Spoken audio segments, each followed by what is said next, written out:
Hey everybody, welcome back to the podcast, Our New Narrative. And today I want to talk to you about something near and dear to my heart, and that's my hometown of Detroit, capitalism and socialism.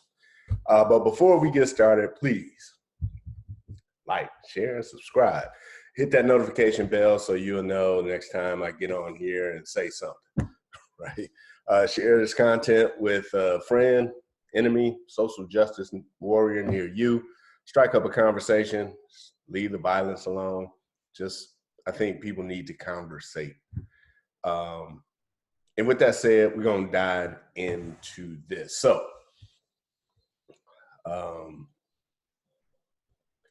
share my screen right quick. So I was thinking about this the other day. Highland Park, Michigan. If you guys don't know, I'll give you a real brief history lesson on Highland Park, Michigan.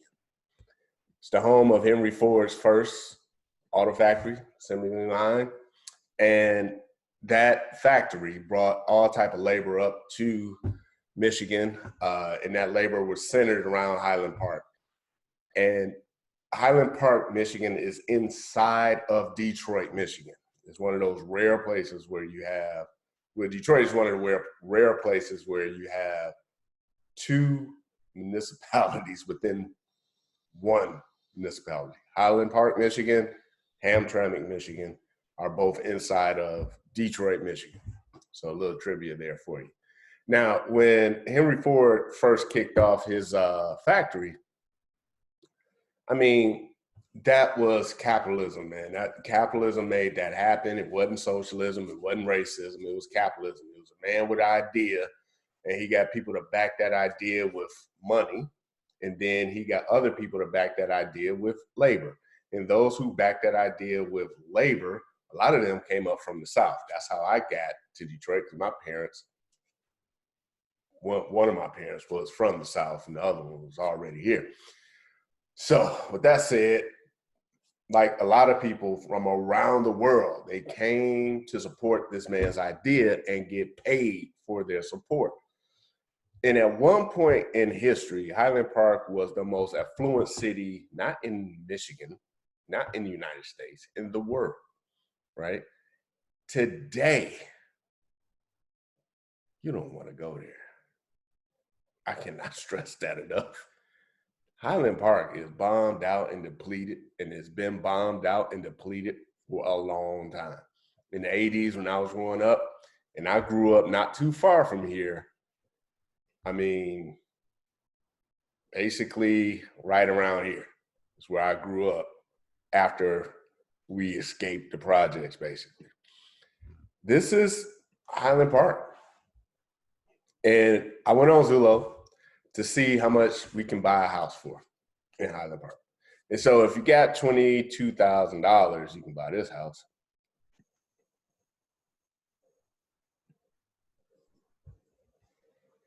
Remember, this was one of the most affluent cities on the planet. If you got $10,000, you can buy this house.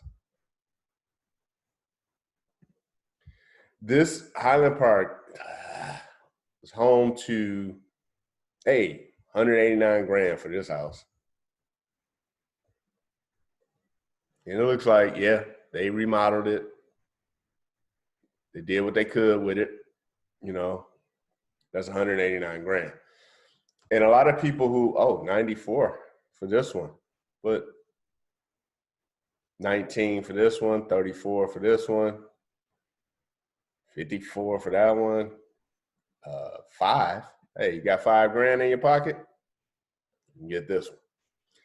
Now, a lot of people blame white flight on what happened to Detroit and Highland Park and Hamtramck, but I'm here to tell you, I grew up during this so-called white flight.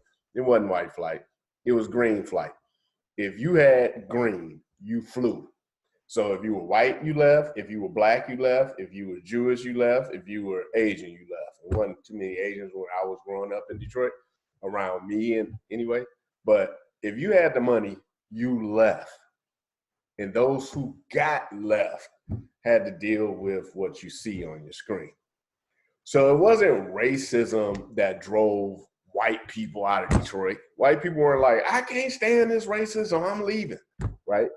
No, it was socialism that drove out the capitalists. And with that, they took the labor that paid the property taxes, that paid for the schools, that paid for the cops, that paid for the fire department, right? They took all that money and they started going into the suburbs where businesses could flourish because they didn't have these socialist Marxist policies running, you know, infiltrating the governments of the suburban areas, right?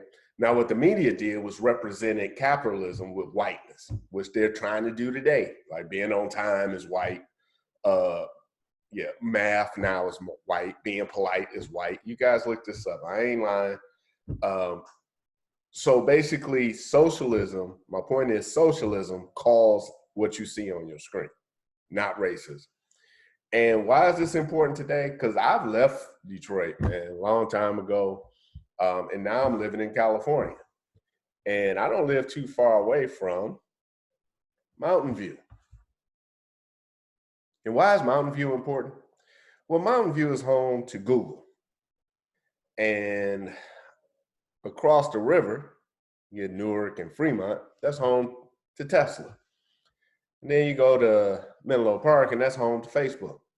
They are basically modern day Ford Motors, right? It attracts all type of wealth, all type of human capital, all type of people with ideas to attach to that, you know, Google's idea. And those ideas make money.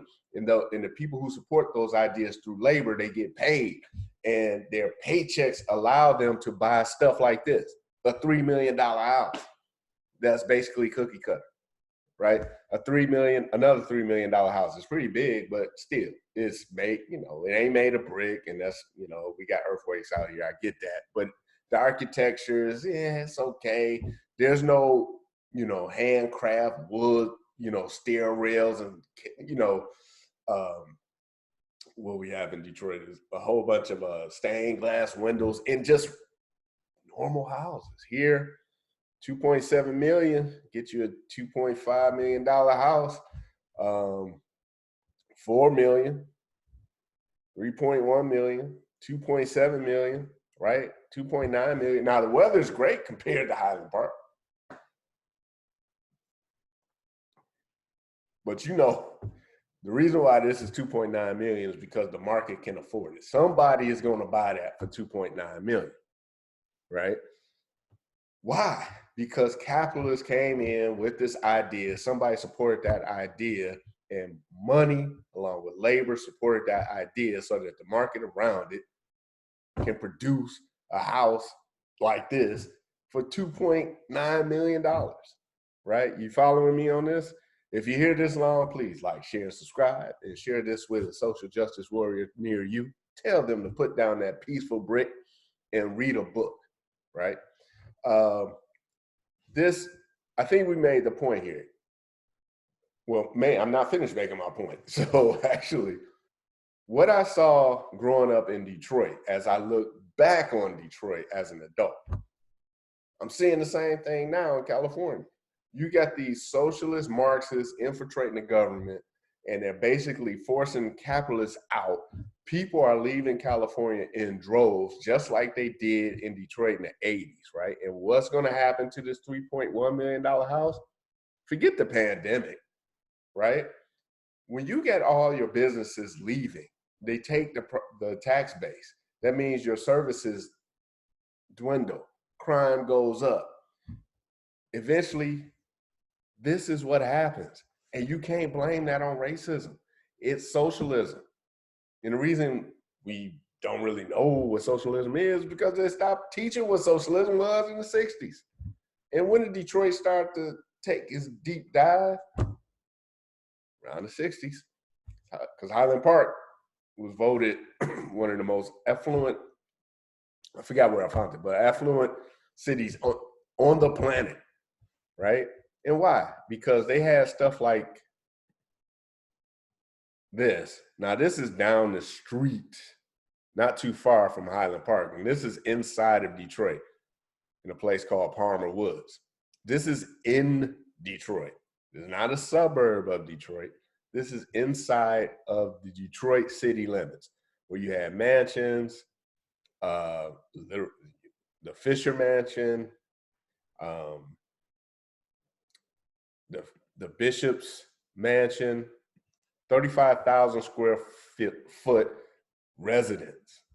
The servants' quarters are bigger than my house, right? This is inside of Detroit. This is what capitalism, what just happened? Yeah, I ain't trying to go there. This is what capitalism gets you. And these aren't, oh, it's all white people living here. No, I know the guy who lived here. I went to elementary school with him. He was black. I got a friend I went to high school. Oh, Mr. Fox, if you're out there, he lived down the street from this guy. He was black. I got a girl I went to high school with. She lived in the same neighborhood, Palmer Wood. They're black. This is what capitalism gets you. Now, does everybody have a house like this? No. There's nowhere, this, equality of income is obscene. It's just dumb, right? So, of course, not everybody's going to live in a mansion. You got to wait to get to heaven to get that, right? But this is what capitalism gets you.